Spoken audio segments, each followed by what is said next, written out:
Indian economy on the eve of independence, यानी कि स्वतंत्रता की पूर्व संध्या पर भारतीय अर्थव्यवस्था। डियर स्टूडेंट्स, भारत की अर्थव्यवस्था को आप आज जिस रूप में देखते हैं, भारत की अर्थव्यवस्था हमेशा से उस रूप में नहीं रही है। जब देश को आज़ादी मिली तो उस समय भारत की जो परिस्थितियां थी वो काफ़ी गंभीर थी, और उन परिस्थितियों के पीछे करीब 200 वर्षों का अंग्रेजी शासन था।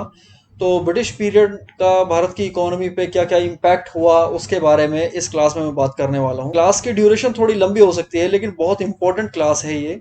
इस क्लास की बेटर अंडरस्टैंडिंग जो है आपको हेल्प करेगी कि जो फर्दर जो आप टॉपिक्स हैं इस पूरी क्लास के वो आप इजीली समझ पाएंगे। दूसरी बात ये कि इस क्लास की स्लाइड्स को मैंने ऐसे तरीके से एडजस्ट किया है कि आप डायरेक्टली इस क्लास की स्लाइड्स को आप जो पॉइंट्स हैं उनको याद कर लीजिए।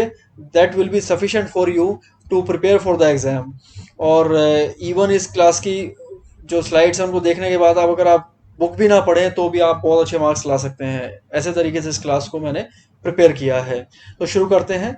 200 साल का जो राज था अंग्रेजों का वो शुरू हुआ 1757 में, जब बैटल ऑफ प्लासी, प्लासी का युद्ध जिसे कहते हैं, वो भारतीय फौजें हार गई अंग्रेजों से। और इसमें भारत की जो फौज थी उसमें फ्रांसीसी फौजें भी साथ में लड़ रही थी अंग्रेजों से, लेकिन वो सब हार गई अंग्रेजों से। और फिर 1764 में एक और युद्ध हुआ, उसमें भी भारतीय फौजें हार गई।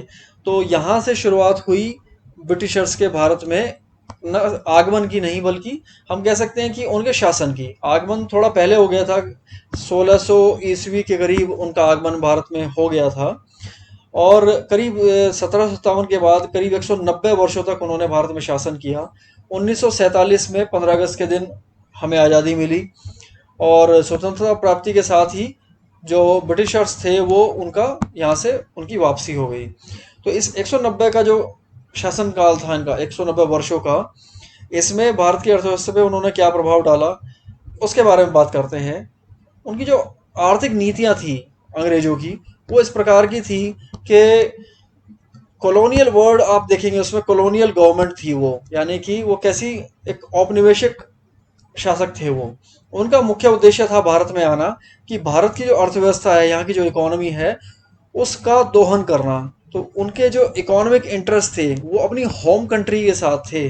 आर्थिक हित कहाँ से जुड़े हुए थे? इंग्लैंड के साथ जुड़े हुए थे। भारत की अर्थव्यवस्था में उनकी कोई रुचि नहीं थी। और यहाँ आने के प्रमुख उद्देश्य उनके थे, एक तो भारत को वो सप्लायर ऑफ रॉ मटेरियल, कच्चे माल की आपूर्ति का स्रोत मानते थे। और दूसरी बात ये कि भाई वो consumer of finished industrial products मानते थे। ब्रिटेन में औद्योगिक क्रांति हो गई थी 17वीं शताब्दी में।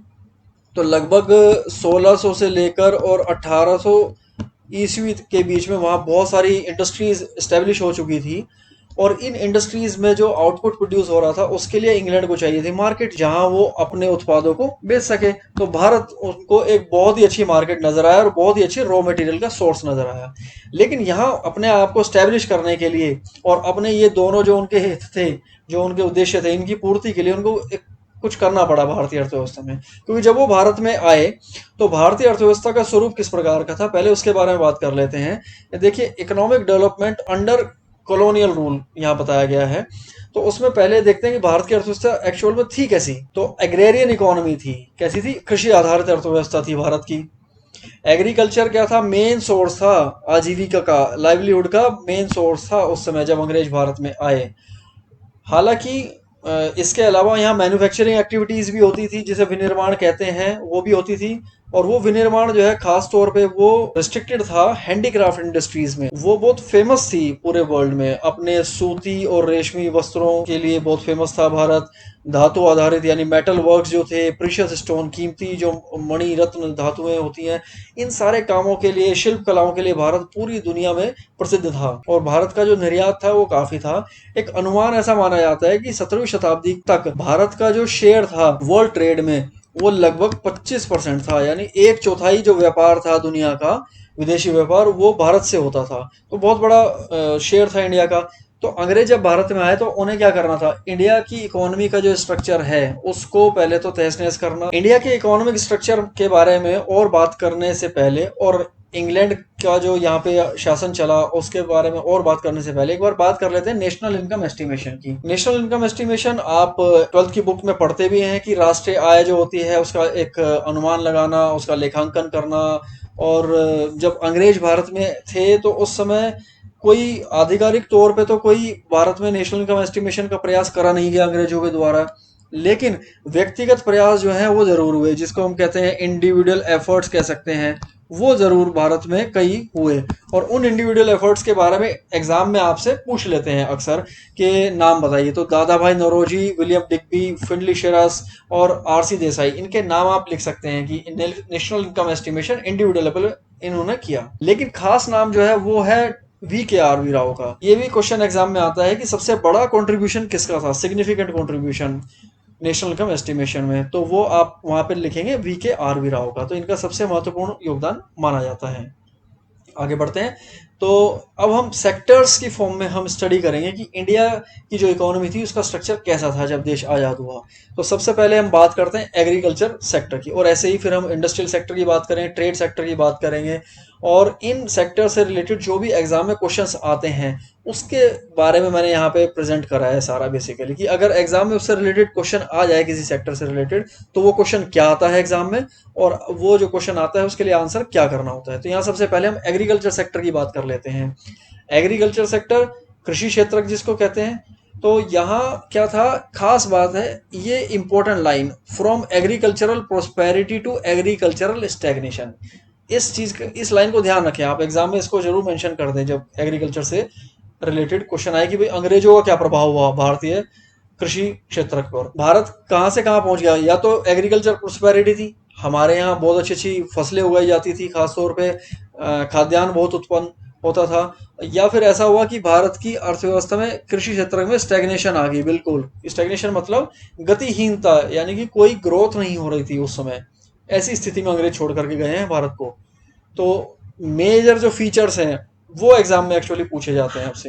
तो खास फीचर क्या है, 85% पॉपुलेशन जो है किस पे डिपेंड थी, एग्रीकल्चरल सेक्टर पे, डायरेक्टली या इनडायरेक्टली। डायरेक्टली जो लोग खेती कर रहे थे वो 70 से 75% के करीब थे, अभी मैं आगे बात करूंगा इसके बारे में ऑक्यूपेशनल स्ट्रक्चर जब मैं पढ़ाऊंगा। तो 85% पॉपुलेशन, ये आपको ध्यान रखना है, डाटा बहुत ध्यान रखना है आपको इंडियन इकोनॉमिक डेवलपमेंट की बुक में। डाटा अगर आप अच्छे से मेंशन कर रहे हैं तो आपके आंसर की क्वालिटी इंप्रूव हो जाती है और एग्जाम में अच्छे मार्क्स आने की उम्मीद होती है। फिर इसमें क्या है, ये लाइवलीहुड अपनी अपनी आजीविका जो है प्रत्यक्ष या अप्रत्यक्ष रूप से इससे कमा रहे हैं। खास बात जहां से एक बहुत इंपॉर्टेंट क्वेश्चन बनता है, एग्रीकल्चर सेक्टर की प्रॉब्लम्स क्या थी। तो पहली प्रॉब्लम थी कि लो प्रोडक्टिविटी की। एग्रीकल्चर में लो प्रोडक्टिविटी, कम उत्पादकता की समस्या थी। इसको हम कहते हैं कम उत्पादकता, लो प्रोडक्टिविटी। इसके कारण क्या थे, पहला कारण हम बताते हैं हमेशा लैंड सेटलमेंट। लैंड सेटलमेंट जिसको हम कहते हैं भू व्यवस्था, कि जमीन का वितरण किस प्रकार का था। तो यहाँ जमींदारी व्यवस्था थी, इसके बारे में आपको बात करनी होती है। जमींदारी में क्या होता है कि बड़ी बड़ी जमीन के टुकड़े जो हैं उस पे जमींदारों का अधिकार कर दिया जाता था, और वे जमींदार क्या करते थे, वे टैक्स पे करते थे अंग्रेजों को, लगान जिसे कहते हैं। तो वो लगान अंग्रेज वसूल करते थे इनसे, और ये लगान कैसे पे करते थे, ये एक्चुअली खुद खेती नहीं करते थे, ये मजदूरों को अपने खेतों में काम करने के लिए लगाते थे। किसी जमींदार के पास मान लिया 1000 बीघा जमीन है तो वो खुद खेती नहीं करेगा, वो मजदूरों से काम कराता था, और मजदूरों को फिर वो कम मजदूरी देता था, मेहनताना कम मिलता था, जिससे क्या होता था कि शोषण की एक पूरी परंपरा बन गई थी जमींदारी व्यवस्था से। और क्योंकि ये जमींदार जो है इनको लगान बहुत ज्यादा हाई रेट पे करना पड़ता था, किसी साल फसल खराब भी हो गई, कीड़ा लग गया या फिर मानसून फेल हो गया तो भी लगान उतना ही पे करना पड़ता, तो जमींदारों पर भी काफी दबाव रहता था ज्यादा लगान पे करने का। तो वे क्या करते थे, वे जमीन में इन्वेस्टमेंट नहीं करते थे, निवेश नहीं करते थे, भूमि की गुणवत्ता को सुधारने का प्रयास नहीं करते थे। तो लो इन्वेस्टमेंट की समस्या होती थी इसकी वजह से। लो इन्वेस्टमेंट से क्या है, जिसे हम कम निवेश कहते हैं। अब जब जमीन में निवेश ही नहीं करेंगे, उसकी गुणवत्ता को सुधारेंगे नहीं हम, तो उत्पादकता कम हो जाएगी। भाई 1 हेक्टेयर में जितनी फसल हम उगा सकते हैं अच्छी उसमें मेहनत करके, ज़्यादा उसमें निवेश करके, अब वो कम फसल उगेगी। उसके अलावा फॉल्टी रेवेन्यू सेटलमेंट टर्म्स थे, जिसे हम कहते हैं राजस्व व्यवस्था। जो मैंने अभी कहा लगान का जो तरीका था उस तरह का था कि भाई ये देखा ही नहीं जाता था कि उत्पादकता कितनी है भूमि की, या फिर ऐसा छोड़ते ही नहीं थे अंग्रेज जमींदार के पास में पैसा जिससे कि वो क्या कर सके, ज़्यादा निवेश कर सके। पुअर टेक्नोलॉजी थी। पुअर टेक्नोलॉजी, खराब तकनीक क्यों होगी जब कुछ पैसा होगा ही नहीं कृषक के पास में। अच्छा, ज़्यादातर तो खेती कौन करते थे? ज़्यादातर मजदूर करते थे खेती। मजदूर का क्या लाभ है, वो क्यों टेक्नोलॉजी पे ध्यान देगा? उसके पास ना पैसा है ना उसका ध्येय है, कोई इंटरेस्ट ही नहीं है उसका यहाँ। फिर लेस इरिगेशन फैसिलिटीज। ज़्यादातर ऑलमोस्ट 90% इंडिया की जो एग्रीकल्चर थी वो किस पे डिपेंड करती थी? मॉनसून पर। और मॉनसून अगर एक बार फेल हो जाए तो उस साल फसल खराब होना निश्चित था। तो ऐसे में लो प्रोडक्टिविटी की प्रॉब्लम इंडिया में एग्रीकल्चर सेक्टर में बहुत ज़्यादा थी। उसके अलावा कुछ और ट्रेंड्स थे, पॉपुलर ट्रेंड थे उस समय, उनके बारे में भी बात कर लेते हैं। कि एग्रीगेट एरिया अंडर कल्टीवेशन जो है वो तो बढ़ा, कि ज़्यादा बड़ी ज़मीन पर खेती होने लगी जब अंग्रेज भारत में रहे उन 200 सालों में। लेकिन एक समस्या जो आई वो कमर्शलाइजेशन ऑफ एग्रीकल्चर की, कि पहले जो फसलें उगाई जाती थी वो खाद्यान्न उगाए जाते थे, खाने पीने की चीज़ उगाई जाती थी। और जब अंग्रेज आए तो कैश क्रॉप ज़्यादा उगाई जाने लगी, शुगर केन हो गया, जूट हो गया, नील की खेती होने लगी। वे सारी चीज़ें जो अंग्रेजों को हेल्प कर सकें, वे अपनी इंडस्ट्रीज में यूज़ कर सके एज अ रॉ मटेरियल, वो ज़्यादा उगाई जाने लगी। दबाव दिया जाने लगा किसानों के ऊपर कि वो इनको ज़्यादा उगाएं। जो स्मॉल फार्मर्स थे, छोटे किसान थे, मझोले किसान थे, शेयर क्रॉपर्स जो हिस्सेदारी पे खेती करा करते थे, उनके पास ना तो रिसोर्सेज थे ना टेक्नोलॉजी थी कि वे इन्वेस्ट कर सके एग्रीकल्चर में। उनके पास कोई इंसेंटिव नहीं था, कोई किसी प्रकार का लाभ नहीं मिल रहा था कि वो यहाँ पे निवेश करें खेती में। तो ये स्थिति थी जब अंग्रेज भारत में रहे। तो उन्होंने क्या करा, एक अच्छी अर्थव्यवस्था जो प्रोस्पेरिटी थी उसको स्टैग्नेशन पे लाके छोड़ दिया। अब बात करते हैं एक बहुत इंपॉर्टेंट क्वेश्चन की जो कई बार एग्जाम से पूछा जाता है, वो है two fold motive of deindustrialization. ये बहुत बार पूछा जाता है कि अंग्रेजों का उद्देश्य क्या था विउद्योगीकरण का। तो टू फोल्ड मोटिव में पहला मोटिव क्या था? इंडिया को क्या बनाना था? एक एक्सपोर्टर बनाना था, सिर्फ किस चीज का? इंपॉर्टेंट रॉ मटेरियल का, कच्चे माल का एक निर्यातक बनाना था उनका एक उद्देश्य। और दूसरा उद्देश्य ठीक उसके उलट, इसके बारे में भी मैंने बात भी करी थी थोड़ी देर पहले, वो था कि इंडिया को मार्केट बनाना था। क्या बनाना था? भारत को बाजार बनाना था। किस चीज का? जो इंग्लैंड से जो फिनिश्ड गुड्स आते थे, जिसको अंतिम वस्तु हम कहते हैं, तैयार जो माल आता था इंग्लैंड से, उनका एक आयातक बनाना था। टू फोल्ड मोटिव का जब भी क्वेश्चन आता है तो ये दो पॉइंट उसमें मेंशन करने होते हैं। अब बात करते हैं मॉडर्न इंडस्ट्रीज की। भारत में इंडस्ट्रियलाइजेशन हुआ, हालांकि इंग्लैंड से जो शासन चलता था भारत में, उनका कोई इंटरेस्ट नहीं था यहाँ पे इंडस्ट्रियलाइजेशन करने का। उन्होंने सिर्फ उतना इंडस्ट्रियलाइजेशन भारत में करा जितना कि उनके खुद के हितों के लिए आवश्यक था। लेकिन फिर भी कुछ इंडस्ट्रीज जो है, मॉडर्न इंडस्ट्री भारत में इस्टेब्लिश होनी शुरू हो गई थी second half of 19th century, यानी 1850 के बाद का जो पीरियड था उसके बाद में। लेकिन ये जो इंडस्ट्रीज थी वो ज़्यादातर किस चीज़ में थी? शुरू में कॉटन इंडस्ट्री थी, जूट इंडस्ट्री थी, टेक्सटाइल मिल्स थी, ये सब थी। और ये इंडस्ट्रीज जो हैं ये भी एक पर्टिकुलर एरिया में ये रिजर्व थी। जैसे कि अगर हम बात करें तो बॉम्बे जो प्रेसिडेंसी थी उसमें, और उसके अलावा जो आज के समय में गुजरात का जो एरिया है वहां तक बॉम्बे प्रेसिडेंसी चलती थी। उस एरिया में बहुत सारी क्या लगी? कॉटन मिल्स लगी। और इन कॉटन मिल्स पे ज़्यादातर स्वामित्व तो किसका था? भारतीयों का था। लेकिन ये जूट इंडस्ट्रीज जो स्टैब्लिश हुई ये इंडिया के ईस्ट पार्ट में हुई, बंगाल, जिसमें आज वेस्ट बंगाल जो इंडिया का है वो वाला पार्ट, और साथ में बांग्लादेश वाला पार्ट। तो ये इंडस्ट्रीज ज़्यादातर क्या है, ये फॉरेनर्स की, इनके ऊपर फॉरेनर्स का अधिकार था। इनके अलावा भारत में कुछ और जो आधुनिक इंडस्ट्रीज जो इस्टेब्लिश हुई वे मोस्टली थी शुगर की और सीमेंट की और पेपर, ये सब प्रोड्यूस करा जाता था भारत की जो इंडस्ट्रीज थी उनमें। 1907 में एक बड़ी इंडस्ट्री इंडिया में इस्टेब्लिश हुई। इसके बारे में अच्छे से याद रखना, इसकी फुल फॉर्म भी पूछ लेते हैं एग्जाम में। टिस्को बोलते हैं हम इसको शॉर्ट फॉर्म में, और इसकी फुल फॉर्म है Tata iron and steel company. ये आज भी इंडिया में है और आज भी लगभग दुनिया के 50 देशों में ये इंडस्ट्री जो है काम कर रही है और हजारों लाखों लोगों को रोजगार दे रही है। तो ये Tata iron and steel company जो है ये 1907 में इस्टेब्लिश हुई और लगभग 1912 के करीब इसने अपना उत्पादन प्रारंभ कर दिया। तो ये कुछ अर्ली इंडस्ट्रीज थी इंडिया में। उसके बाद में अब हम बात करते हैं कि जो ब्रिटिश इंडस्ट्रियल पॉलिसी थी उसके शॉर्टफॉल्स क्या थे, क्या कमियां थी, और साथ ही साथ हम बात करेंगे कि भाई इसका प्रभाव क्या पड़ा भारत की अर्थव्यवस्था पे।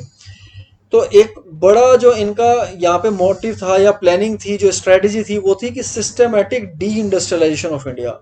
नीतिगत विउद्योगीकरण करना था भारत का। जो इंडिया की इंडस्ट्रीज थी जिसमें हम कहते हैं भाई हैंडीक्राफ्ट्स इंडिया के जो है वो बहुत फेमस थे पूरी दुनिया में, तो वो शिल्प कला जो थी भारत की, तो हैंडीक्राफ्ट्स इंडस्ट्री थी या और जो यहाँ की ट्रेडिशनल इंडस्ट्री थी, जो उनको सबको क्या करना था, उनको नष्ट किया गया और नीतिगत तरीके से नष्ट किया गया। तो क्योंकि जब तक वो चलती रहेंगी तो इंग्लैंड के जो प्रोडक्ट्स हैं वो भारत में कौन खरीदेगा, कोई भी नहीं खरीदेगा, और रॉ मटेरियल भी इंग्लैंड को नहीं मिल पाएगा। तो उनका जो टू फोल्ड मोटिव है वो कैसे वो सेटिस्फाई हो पाएगा। फिर उसके बाद में बात करते हैं lack of capital goods industries की। भारत में जो इंडस्ट्रीज इस्टेब्लिश हुई भी थोड़ी बहुत ब्रिटिश पीरियड में, तो वो उसमें ध्यान देने लायक बात यह है कि वे सारी की सारी छोटी छोटी इंडस्ट्रीज थी, बड़े लेवल की कोई इंडस्ट्री नहीं थी उसमें। और कैपिटल गुड इंडस्ट्री क्या होता है, बेसिकली ऐसी इंडस्ट्री जो और अदर इंडस्ट्रीज में यूज होने वाली छोटी छोटी मशीन्स को प्रोड्यूस करे। तो क्या है पूंजीगत उद्योग, क्या है ऐसा उद्योग जो छोटी छोटी मशीन्स को बनाए और वे मशीन फिर अदर आउटपुट को, जिसे हम कहते हैं फाइनल आउटपुट को प्रोड्यूस करने में हेल्प करती हैं। जैसे कि हम कहें कि सिलाई मशीन कौन बनाएगा, वो तो कैपिटल गुड्स इंडस्ट्री बनाएगी ना। फिर सिलाई मशीन से कपड़े की सिलाई हो जाएगी और शर्ट और पैंट ये सब सिल करके बाजार में आ जाएंगी, वो फिर वो जो है अदर इंडस्ट्रीज काम कर लेती हैं। उसके अलावा limited role of public sector, जो सार्वजनिक क्षेत्र था उसका बहुत ही सीमित योगदान था उस समय। अंग्रेजों ने जो इंडस्ट्रीज इस्टेब्लिश करी हुई तो वो बहुत ही सीमित क्षेत्रों में करी, जैसे रेलवे में कर दी, पोर्ट जो बंदरगाह होते हैं उनमें कर दी, या पावर जनरेशन जिसे कहते हैं, जिसे हम कहते हैं विद्युत उत्पादन, उसमें उन्होंने थोड़ा बहुत पब्लिक सेक्टर जिसे कहते हैं जो सरकार ने निवेश करा, वो बस उन दो तीन चार क्षेत्रों में करा, बाकी ज़्यादा उनका इंडस्ट्रियलाइजेशन रोल नहीं रहा। और little contribution of industries to GDP, ये एक और पॉइंट है, फोर्थ पॉइंट है इंपॉर्टेंट, ये क्वेश्चन आएगा कभी भी, तो ये फोर्थ पॉइंट ये भी मेंशन करना है। जीडीपी में इंडस्ट्रीज का कंट्रीब्यूशन बहुत कम था, ज्यादा कंट्रीब्यूशन जो था वो था एग्रीकल्चर का। एग्रीकल्चर 85% लोगों के लिए लाइवलीहुड का भी सोर्स थी, और साथ ही साथ वो आउटपुट में भी मेजर कंट्रीब्यूशन था। और इनफैक्ट अभी आप पढ़ेंगे एक्सपोर्ट सरप्लस के बारे में, तो एक्सपोर्ट भी ज्यादातर वो किसका होता था, वो इंडस्ट्री का जो आउटपुट है उसका नहीं होता था, बल्कि एग्रीकल्चरल आउटपुट का होता था।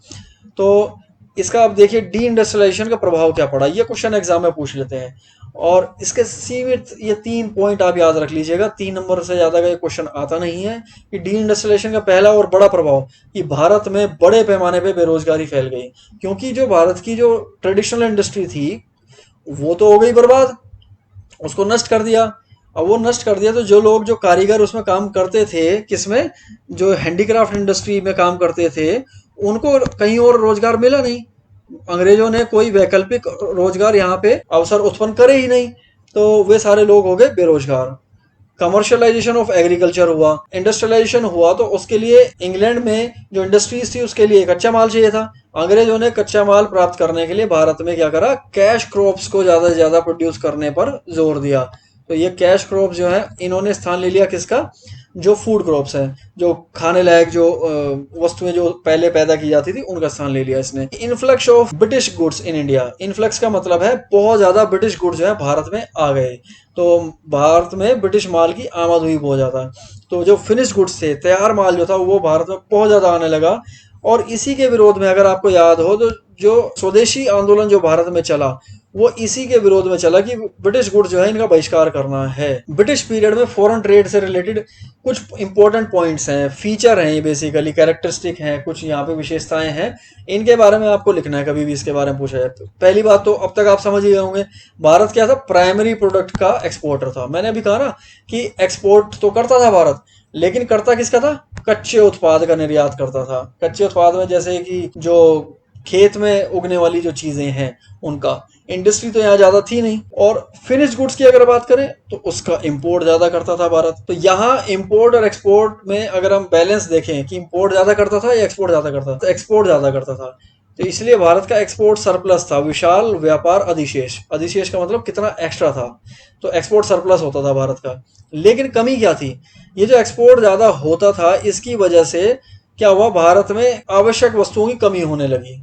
कि ज्यादा से ज्यादा तो इंग्लैंड चला जाता था माल, यहाँ से ब्रिटिशर्स खरीद के वहां पहुंचा देते थे, तो जो लोकल मार्केट होती थी इंडिया की, वहां उनकी कमी हो जाती थी। और साथ ही साथ एक समस्या और थी कि भारत से एक्सपोर्ट तो होता था, लेकिन ऐसा नहीं कि भारत किसी भी देश को एक्सपोर्ट कर दे। एक तरीके से भारत को कंपेल किया जाता था। यहाँ पे इंग्लैंड अपना इतना नियंत्रण कर चुका था भारत की अर्थव्यवस्था पे कि मोनोपोली उसने क्रिएट कर दी कि सारा जो व्यापार भारत का था उसमें लगभग आधे से भी ज्यादा वो ब्रिटेन के साथ ट्रेड होता था इंडिया का। ये जो ट्रेड था इंडिया का, जो 50% से भी ज्यादा ब्रिटेन के साथ होता था, वो और भी ज्यादा इंटेंसिफाई हुआ और बढ़ा।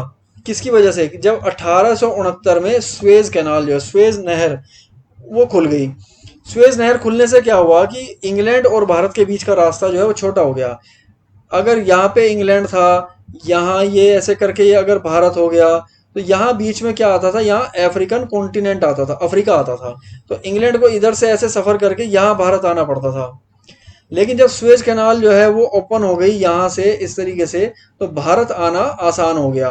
तो भारत के साथ व्यापार करना आसान हो गया, जिससे क्या हुआ कि ट्रेड जो है, व्यापार जो है भारत का इंग्लैंड के साथ और ज्यादा बढ़ गया। अब इस पूरे व्यापार में क्या हुआ? ड्रेन ऑफ इंडियन वेल्थ हुआ कि ब्रिटिश काल के दौरान भारत की संपदा का दोहन हुआ। वो कैसे हुआ उसको एक बार अब ध्यान से समझिए आप। भारत क्या करता था? एक्सपोर्ट सरप्लस, कि भाई एक्सपोर्ट ज्यादा होता था इंपोर्ट से। लेकिन ये जो एक्सपोर्ट सरप्लस था, जो ये व्यापार में जो अधिशेष था निर्यात का, इससे भारत को फायदा नहीं होता था। क्योंकि जो भी इससे इनकम जनरेट होती थी, वो इनकम भारत में कोई गोल्ड या सिल्वर के रूप में भारत में नहीं भेजी जाती थी। बल्कि उससे क्या होता था कि इंग्लैंड क्या करता था? वो लड़ाइयाँ लड़ता था। ब्रिटेन ने बहुत सारी युद्ध लड़े हैं 19वीं और 20वीं शताब्दी में। आपने देखा भी होगा 1914 से लेकर के 1918 तक विश्व युद्ध प्रथम हुआ। फिर उस 1939 से लेकर के 45 तक विश्व युद्ध द्वितीय हुआ। तो इन सब में खर्च कौन कर रहा था? ये एक्सपेंसेस ऑन वॉर भारत के खर्च में जोड़ दिए जाते थे कि ये भारत की सरकार से हो रहे हैं खर्च। उसके अलावा इनविजिबल आइटम्स जोड़ दिए जाते थे, जैसे सेवाओं का आयात कर लिया कि ब्रिटिश ऑफिसर्स जो हैं उनकी वो सैलरी पे कर दी, उनको पेंशन पे कर दी। और वो काम किसके लिए करते थे? वे करते थे ब्रिटिश सरकार के हितों के लिए काम करते थे, लेकिन पेमेंट कहाँ से होती थी? उनकी इंडिया से होती थी। तो इस तरह की चीजें, इस तरह की पॉलिसी अपनाई गई, जिससे क्या हुआ? भारत की जो वेल्थ थी, सारा तो एक्सपोर्ट बाहर जा रहा है, एक्सपोर्ट से होने वाली इनकम जो हो रही है वो भी इंग्लैंड को ही चली आती थी। तो ये पॉइंट्स आपको मेंशन करने हैं जब पूछा जाए आपसे कि drain of Indian wealth British period में कैसे हुई, उसके बारे में समझाना है आपको। अब बात करते हैं डेमोग्राफिक कंडीशन की। बहुत बुरी हालत थी भारत की। डेमोग्राफिक कंडीशन का मतलब होता है बेसिकली कि जो पॉपुलेशन है ना, जनांकीय परिस्थिति कहते हैं हम इसको हिंदी में, कि पॉपुलेशन जो है उसकी स्थिति कैसी है, उसका जो वितरण है कैसा है, किस किस क्षेत्र में कितने कितने लोग रह रहे हैं, राज्यवार बंटवारा उनका, उसके बारे में हम बात कर लेते हैं। और उससे रिलेटेड कुछ और डेटा की बात करते हैं। यहाँ ध्यान रखना, ये डेटा आपको जो है ना पूरा जो इस बॉक्स में दिया गया है, इसको बहुत अच्छे से याद रखना है।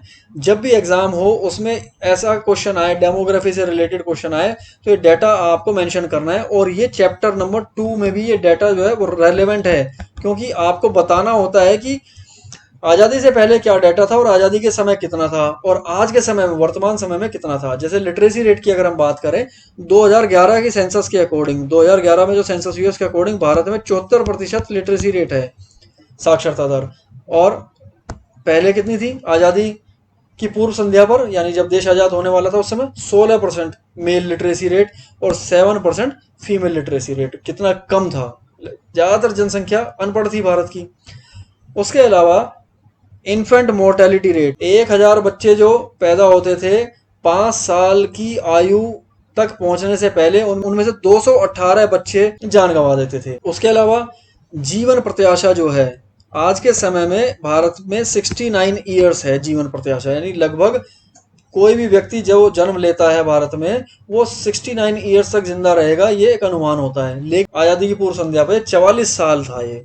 तो देखिए कितना ज़्यादा फर्क आया है पिछले 70 सालों में, और क्या कितनी ज़्यादा दुर्दशा थी जब देश आज़ाद हुआ। उसके अलावा 60% से ज़्यादा लोग जो हैं वो गरीब थे, निर्धन थे उस समय। तो गरीबी का स्तर देखिए कितना ज़्यादा था, 60% ज़्यादा लोग, यानी हर 3 में से 2 भारतीय जो हैं वो निर्धन थे। अब देखिए क्या है डेमोग्राफिक ट्रांजिशन, जिसे कह रहे हैं जनांकीय संक्रमण, क्या है इसके बारे में बात कर लेते हैं। अब भारत में क्या हुआ कि 1921 का जो वर्ष था, इसको हम इम्पोर्टेंट मानते हैं कि यहाँ पे क्या है, इससे पहले फर्स्ट स्टेज थी डेमोग्राफिक ट्रांजिशन की, और उसके बाद जो है आफ्टर 1921 सेकंड स्टेज आ गई। तो स्टेजेस क्या हैं? होता क्या है किसी भी इकोनॉमी में, शुरू में बर्थ रेट और डेथ रेट, ये दोनों क्या होते हैं, ये हाई होते हैं। तो लोग पैदा भी बहुत ज़्यादा होते हैं और मरते भी बहुत ज़्यादा हैं। तो ऐसे में क्या होता है, पॉपुलेशन बढ़ती नहीं है। फिर क्या होता है, मेडिकल फैसिलिटीज़ इंप्रूव होती हैं, तो डेथ रेट जो होता है वो कम होने लगता है, कम लोग मरते हैं, लेकिन बर्थ रेट अभी भी ऊंचा बना रह जाता है। क्योंकि लोगों को अभी भी डर होता है कि शायद अगर 10 बच्चे हो रहे हैं तो 10 में से 6-7 तो मर ही जाएंगे। ऐसा पहले होता भी था। तो बर्थ रेट फिर भी हाई रहता है और डेथ रेट कम हो जाता है। तो ऐसे में यहाँ पे क्या होता है, इस वाली सेकंड स्टेज जो होती है, ये सेकंड स्टेज में जो यहाँ इंडिया में 1921 के बाद आई, इस स्टेज में पॉपुलेशन बहुत तेजी से बढ़ती है और इसी को हम कहते हैं जनसंख्या विस्फोट। ये वाली जो स्टेज है जिसमें बर्थ रेट तो हाई होता है और डेथ रेट जो है वो कम हो जाता है, कम लोग मरते हैं लेकिन पैदा ज्यादा हो रहा है। तो इसी को जनसंख्या विस्फोट कहते हैं, पॉपुलेशन एक्सप्लोजन। ये हुआ इंडिया में 1921 के बाद में। तो इसके बारे में याद रखना है। और साथ ही साथ एक नंबर में क्वेश्चन ये भी आ जाता है कि फर्स्ट ऑफिशियल सेंसस इंडिया में कब हुआ। तो वो 1881 में पहला सेंसस हुआ। उससे पहले 1874 के करीब कुछ डेटा कलेक्ट किया गया था, लेकिन ऑफिशियल सेंसस नहीं मानते उसको। इसके बाद हर साल ऑफिशियल सेंसस होने लगा। और सेंसस में 1921 एक ऐसा वर्ष था जिसमें कि पहली बार ऐसा हुआ 1881 के बाद, जिसमें जनसंख्या पिछले 10 सालों में घटी हो। तो काफी महामारी वगैरह इन 10 सालों में आई थी, लेकिन 1921 के बाद भारत की जनसंख्या जो है लगातार बढ़ती जा रही है। अब कुछ ऑक्यूपेशनल स्ट्रक्चर के बारे में बात कर लेते हैं। ब्रिटिश काल के दौरान भारत की जो है व्यवसायिक संरचना क्या थी। तो एग्रीकल्चर सेक्टर 70 से 75% लोग इसमें कार्य करते थे। 10% लोगों को मैन्युफैक्चरिंग सेक्टर में रोजगार मिलता था और 15 से 20% सर्विसेज सेक्टर में मिलता था। सर्विस सेक्टर में जैसे कि बैंकिंग हो गया, आपका टीचिंग हो गया और डॉक्टर, ये सब सर्विस सेक्टर में आते हैं। अब इसमें क्या है, थोड़ा डिक्लाइन भी हुआ है डिपेंडेंस में एग्रीकल्चर पे। अगर हम बात करें मैड्रास प्रेसिडेंसी की, जिसमें आज का आपका तमिलनाडु, आंध्र प्रदेश, कर्नाटका, ये सारे जो स्टेट्स आते हैं, इनमें एग्रीकल्चर पे डिपेंडेंस जो है वो कम होने लगी थी 1947 आते आते।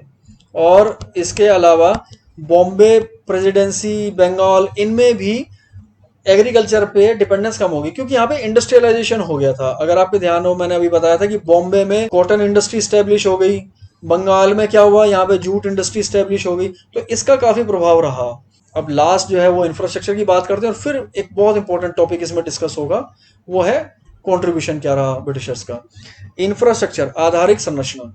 The aim was not to provide basic amenities. तो इंफ्रास्ट्रक्चर जो भारत में डेवलप हुआ, उसका उद्देश्य भारत में बेसिक एम्यूनिटी प्रोवाइड करना नहीं था कि हाँ लोगों को सुविधाएं मिल जाए, बल्कि अंग्रेजों के अपने जो हित थे उनको साधना था। तो इसमें रेलवे की स्टैब्लिशमेंट 1850 बतानी है। अगर आप नेट पे सर्च करते हैं तो वहां पे आपको 1853 मिलेगा, जिसमें कि रेलवे यहाँ पे स्टार्ट हो गई, पहली रेल चली। लेकिन एनसीईआरटी के अकॉर्डिंग आपको यही आंसर देना है कि इंट्रोड्यूस्ड इन 1850। उसके अलावा भारत में एविएशन सेक्टर की शुरुआत हुई। एविएशन सेक्टर यानी भारत में पहली एयरलाइंस जो थी वो टाटा एयरलाइंस थी। 1932 में उसको स्टैब्लिश करा गया टाटा एंड सन्स के द्वारा। कुछ सड़कों का निर्माण हुआ। ऑल वेदर रोड क्या होता है, ऐसी रोड जो किसी भी मौसम में इस्तेमाल की जा सके। तो पहले भारत में क्या होता था, कच्ची सड़कें होती थी जिनको फिर यहाँ पे सड़कों को पक्का किया जाने लगा। और ये अंग्रेजों ने किस लिए करा, ताकि सेनाओं का आना जाना आसान हो सके। इसके बारे में भी बात करेंगे। उसके अलावा वाटरवेज, जल मार्ग जो है उनके लिए भी काम किया गया। तो ओडिशा में ये कोस्टल कैनाल बनाई गई थी जिसके बारे में एनसीईआरटी आपको बताती है, लेकिन ये अनइकोनॉमिकल थी। मतलब इसमें खर्च ज़्यादा हुआ इसे बनाने में और इससे रास्ता इतना आसान नहीं हुआ। फिर क्या हुआ, इसी वाटरवेज के साथ साथ एक रेलवे ट्रैक बनाया गया, वो ज़्यादा इकोनॉमिकल था, ज़्यादा लाभकारी था। तो फिर ये वाटरवे को बाद में क्या करा गया, इसको बंद कर दिया गया। तो मोटिव क्या था इंफ्रास्ट्रक्चर डेवलपमेंट का, उसे एक बार देख लीजिए, उससे काफी क्लियर हो जाएगा। और ये एग्जाम पॉइंट ऑफ व्यू से बहुत इंपॉर्टेंट है। रोड क्यों बनाई गई, कि उससे क्या था, मटेरियल, रॉ मटेरियल भारत के दूर दराज के इलाकों से बंदरगाहों तक पहुंचाया जा सके, जिससे कि वो इंग्लैंड पहुंचाया जा सके। दूसरी बात, मोबिलाइजिंग आर्मी, सेना का आसान आवागमन हो सके। आपने देखा 1857 का जो विद्रोह हुआ था भारत में, उस 1857 के विद्रोह में अंग्रेजों को ये महसूस हुआ कि सेना का आवागमन बहुत आसान होना चाहिए, नहीं तो एक जगह विद्रोह हो जाएगा, दूसरी जगह से सेना लाना मुश्किल हो जाएगा। तो इसके लिए सड़कों का निर्माण करा गया। और बहुत बड़ा कंट्रीब्यूशन जो है वो रेलवेज अंग्रेजों का। और इसके बारे में एग्जाम में 2020 के एग्जाम में पूछा भी गया कि बहुत बड़ा कंट्रीब्यूशन क्या रहा अंग्रेजों का, तो उसमें रेलवेज का एग्जाम्पल दिया गया था। बाकी ये चार में से कोई भी आप लिख देंगे तो भी सही माना जाता है।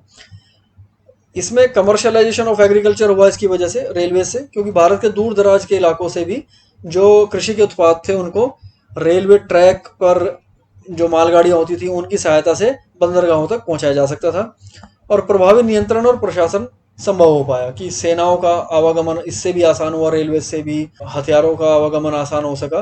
तो इससे नियंत्रण और प्रशासन काफ़ी अच्छा हुआ। उसके बाद में टेलीग्राफ की बात करते हैं, डाक और तार सुविधाएं जो हैं, ये मेंटेनिंग लॉ ऑर्डर में इसने काफ़ी हेल्प करी, कानून व्यवस्था निर्माण में, क्योंकि सूचना का आदान प्रदान आसान हो गया। तो किसी भी जगह कोई समस्या होती थी अंग्रेजों को, तो तुरंत सूचना दूसरे स्थान पर पहुंचा करके वहां से मदद मंगा ली जाती थी अंग्रेजों के द्वारा। और चौथा है फिर पोर्ट्स, जो बंदरगाह हैं उनको बनाया गया, और बंदरगाहों के निर्माण के लिए भी सीधा सा अंग्रेजों का एक ही हित उसमें ध्येय था कि यहाँ से व्यापार आसान हो सके भारत से। अब बात करते हैं अंग्रेजों का भारत में पॉजिटिव कंट्रीब्यूशन क्या रहा। कुछ तो पॉजिटिव भी रहे हैं ना, और अंग्रेजों का भारत में नेगेटिव कंट्रीब्यूशन क्या रहा, इसके बारे में बात कर लेते हैं। और इसमें क्या है पॉजिटिव कंट्रीब्यूशन में, भाई बेटर ट्रांसपोर्ट, अभी बात करी हमने उसके बारे में। पोस्ट एंड टेलीग्राफ सर्विसेज वो भारत में शुरू करी उन्होंने, तो ये पॉजिटिव कंट्रीब्यूशन है। और बैंकिंग एंड मॉनेटरी सिस्टम, ये उनकी देन है। 1935 में भारत में आरबीआई की स्थापना हुई, तो वो अंग्रेजों की देन है। बैंकिंग सिस्टम लाए हैं वो इंडिया में। एफिशिएंट एडमिनिस्ट्रेशन लाए। एफिशिएंट एडमिनिस्ट्रेशन में लॉ एंड ऑर्डर के लिए इंडियन पिनल कोड भी अंग्रेजों की ही देन है, अभी तक वही इंडिया में चल रहा है, थोड़ा बहुत उसमें मामूली परिवर्तन हुए हैं, तो ये अंग्रेजों की देन है। Political integration of the country, ये यहाँ पे समझिए कि यहाँ क्या था, पहले साम्राज्य होते थे, कोई साम्राज्य अपना क्षेत्र बढ़ाता था, फिर दूसरे का बढ़ जाता था, राजा, कभी कोई बड़ा राजा मर गया तो उसके पूरे राज्य में विद्रोह हो गया, तो विघटन बहुत होता था। भारत का जो पूरा क्षेत्र था वो खंडित सा था। लेकिन अंग्रेजों के आने के बाद में इंडिया को एक सिंगल कंट्री, पूरी लार्ज कंट्री के फॉर्म में उन्होंने इंटीग्रेट करके देखने की कोशिश करी। नेगेटिव कंट्रीब्यूशन के लिए हम ज़्यादा जानते हैं अंग्रेजों को, तो एक तो उन्होंने भारत की जो हैंडीक्राफ्ट इंडस्ट्री थी उसको उन्होंने बर्बाद कर दिया, नष्ट कर दिया। फोर्स्ड कमर्शियलाइजेशन करा, कि व्यवसायीकरण करा, किस चीज का, एग्रीकल्चर का, बलपूर्वक करा इसको, कि इंडिया में फूड क्रॉप्स की कमी होने लगी इसकी वजह से। कुपोषण, भुखमरी, इसके घटनाएं घटने लगी। अकाल भी भारत में कई पड़े। लास्ट जो था 1943 का अकाल जो पड़ा भारत में, उसमें लाखों लोग मारे गए थे। फिर इंडिया को फीडर इकोनॉमी उन्होंने बना दिया कि इंडिया क्या करेगा, इंग्लैंड को रॉ मटेरियल प्रोवाइड करेगा। और लास्ट है कि नो ट्रेड डाइवर्सिफिकेशन। ट्रेड जो होता था इंडिया का इंग्लैंड के साथ में होता था 50% से भी ज़्यादा। किसी और देश के साथ हम ज़्यादा नहीं कर पाते थे ट्रेड, या तो इंग्लैंड के साथ होता था 50% से भी ज़्यादा, या थोड़ा बहुत होता था तो ईरान के साथ में या श्रीलंका के साथ में, ये जो नेबरिंग कंट्रीज थी इनके साथ होता था। तो हमारे पास चॉइस नहीं थी कि हम अपनी मर्जी से ट्रेड कर सकें। तो ये सारे थे नेगेटिव इम्पैक्ट्स जो ब्रिटिश रूल की वजह से इंडिया में हुए। इस वीडियो में इतना ही। Thank you so much for watching this video. और इस वीडियो का डिस्क्रिप्शन बॉक्स देख के आपको बाकी सारे जो वीडियोस हैं उनके लिंक्स मिल जाएंगे, so do not forget to check the description box of this video. Thank you so much again. Bye bye.